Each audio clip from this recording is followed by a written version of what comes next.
history.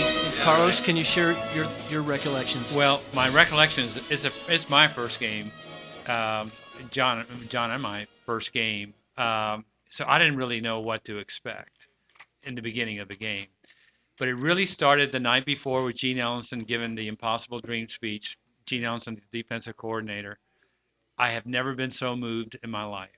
I may have been moved by my dad a couple of times, some of the things that happened to us, but I had really, as far as emotionally, the way on that Friday night when we walked out of the stadium to go, we used to stay at a hotel in Alachua.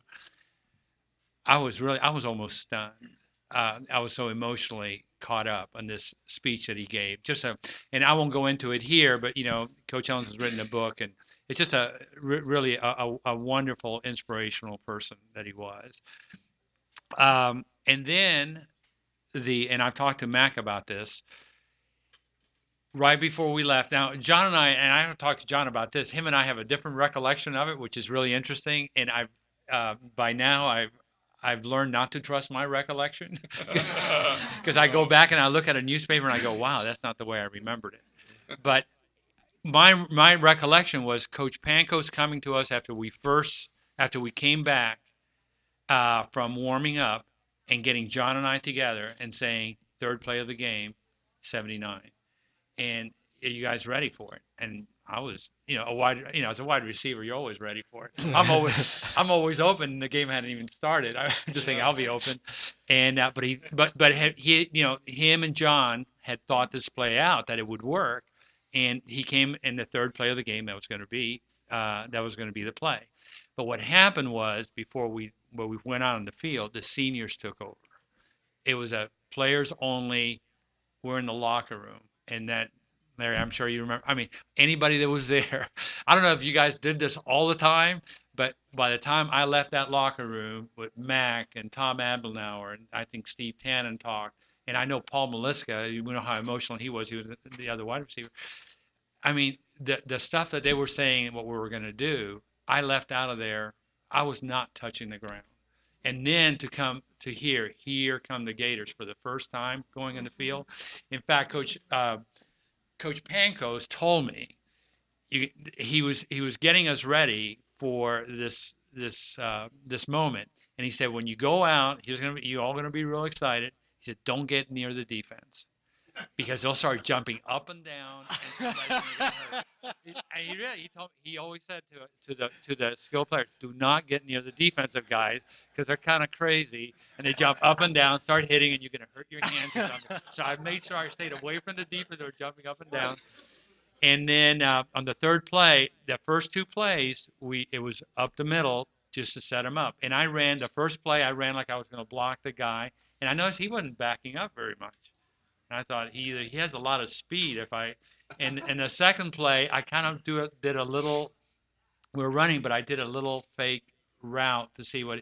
And again, he wasn't like this wasn't going to happen. And I thought, wait a minute, either these guys have a lot of speed, or something is missing here. And they weren't. They just were not expecting it because the year before we'd only thrown 2 touchdown passes the whole year. And so when that third play happened, they were not expecting it. I mean, I went by him and he looked at, and the safety was way too far. He was never going to catch up.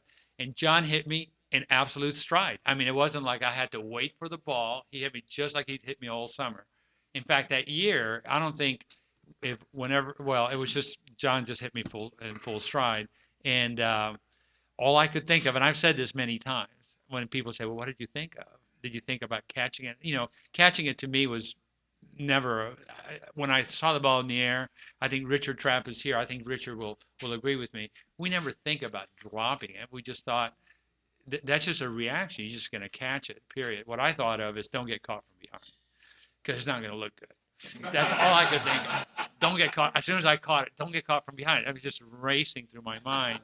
And I obviously the guy didn't catch me, and half the offense was with me within like 5 seconds after I reached the end zone.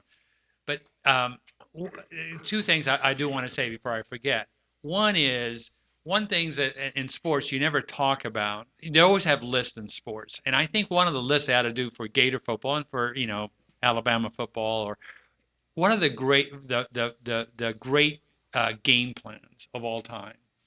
That Houston was had to be in the top 10 game plans in Florida history.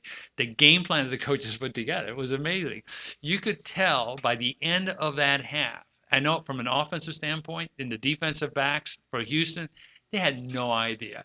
They were totally confused. I know when I ran or Tommy on those wheel routes that he was running, they were totally confused. We had an end around. Guy McTheney did an end around throw to me, a pass where we took our offensive our tight end, gave him the ball, which by the way in 1975 Georgia used to beat Florida. The same play, end around, stop, throw the ball, and I forget the name of the guy, but beat Florida. We lost the SEC championship that year on that same play. But we had those kinds of plays on the first game, and they were totally confused. We could do really anything we wanted. But going in the half, it was 38-6. I know when I went in the half, I thought they could still beat us. I know that sounds hard to believe, but all of us thought they could still beat us because they had scored that 100 points, and so we never there was not any overconfidence on the coming back, and if there was, we got snapped out of anybody who had it real quickly because they scored 2 touchdowns right away, and it was but it was a beautiful game plan.